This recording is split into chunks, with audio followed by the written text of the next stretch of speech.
नमस्कार दोस्तों। क्या आपके जीवन में कभी ऐसा हुआ है कि कोई बुरी घटना घटी हो और उस समय आपको बहुत दुख हुआ हो, लेकिन बाद में वही घटना आपके लिए फायदेमंद साबित हुई? अक्सर हम जब किसी मुश्किल से गुजरते हैं तो हमें लगता है कि हमारे साथ गलत हो रहा है, लेकिन समय बीतने के बाद हमें एहसास होता है कि जो होता है अच्छे के लिए ही होता है।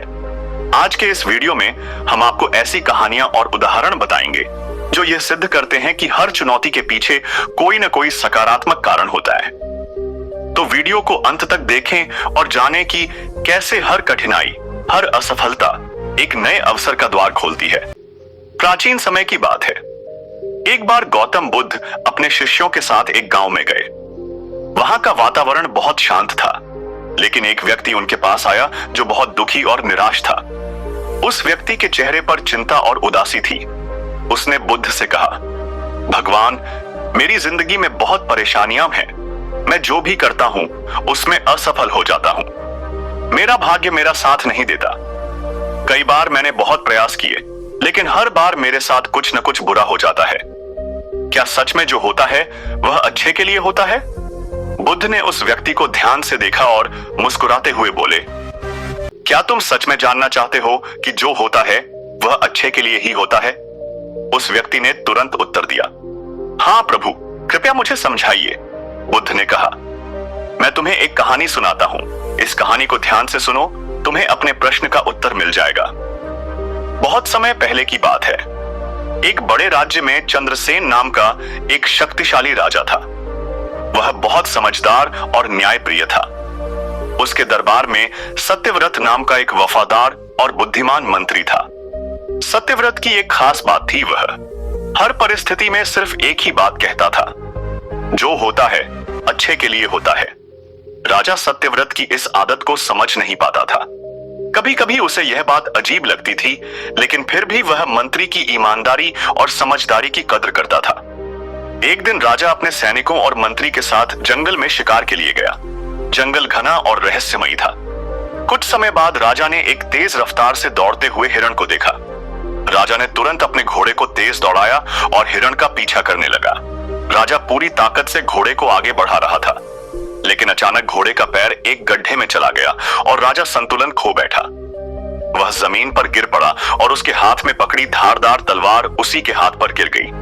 तलवार इतनी तेज थी कि राजा की एक उंगली कट गई और खून बहने लगा। राजा दर्द से कराह उठा। उसके सैनिक भाग कर आए और तुरंत पट्टी बांधने लगे।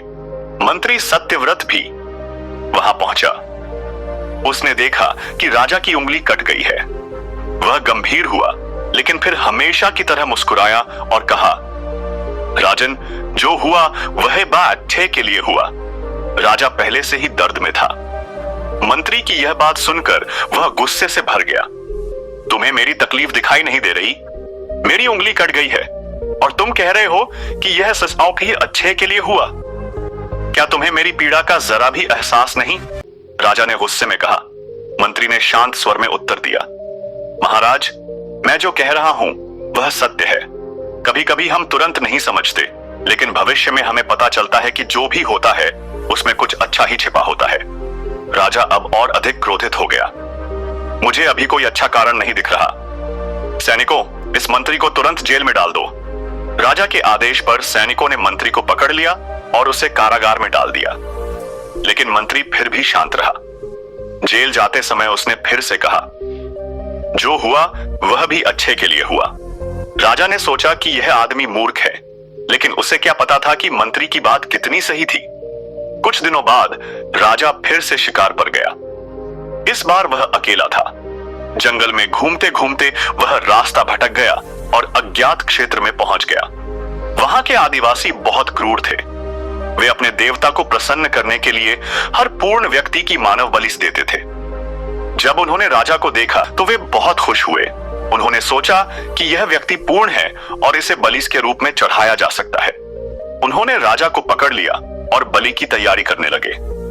राजा अब बहुत डर गया। उसे समझ नहीं आ रहा था कि वह इस मुसीबत से कैसे बचेगा। जब आदिवासी राजा को बलि चढ़ाने के लिए आगे बढ़े तो उन्होंने अचानक देखा कि उसकी एक उंगली कटी हुई थी। उनकी परंपरा के अनुसार वे किसी अपूर्ण शरीर वाले व्यक्ति की बलि नहीं दे सकते थे। उन्होंने राजा को छोड़ दिया और कहा, यह व्यक्ति अपूर्ण है, इसे छोड़ दो। राजा को अब मंत्री की बात याद आई।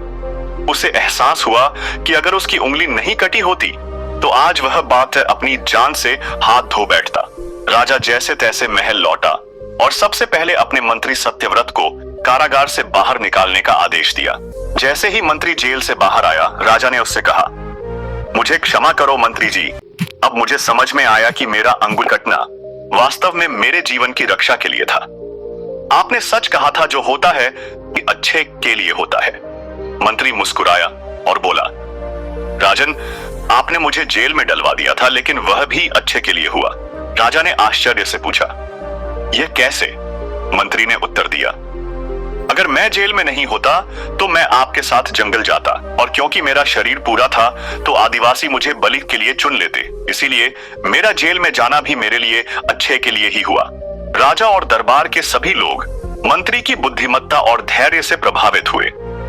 गौतम बुद्ध ने कहानी समाप्त करने के बाद उस व्यक्ति से कहा, जीवन में कई बार हमें दुखद घटनाएं समझ में नहीं आती, लेकिन समय के साथ हम समझते हैं कि वे हमारे लिए किसी न किसी रूप में लाभदायक थीं।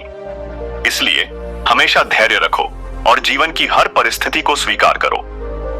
वह व्यक्ति अब मुस्कुरा रहा था। उसने बुद्ध के चरणों में सिर झुकाया और कहा, भगवान, अब मैं समझ गया, अब मैं जीवन की हर घटना को सकारात्मक दृष्टि से देखूंगा। बुद्ध मुस्कुराए और बोले, यही सच्चा ज्ञान है। तो दोस्तों, इस कहानी से हमें यह सीखने को मिलता है कि जीवन में चाहे जो भी हो वह हमारे भले के लिए ही होता है। अगर आपके जीवन में कोई मुश्किल आ रही है तो चिंता मत कीजिए, बस जो होता है अच्छे के लिए ही होता है। पर भरोसा रखिए। अगर आपको यह कहानी पसंद आई हो तो वीडियो को लाइक करें, शेयर करें और चैनल को सब्सक्राइब करें। धन्यवाद।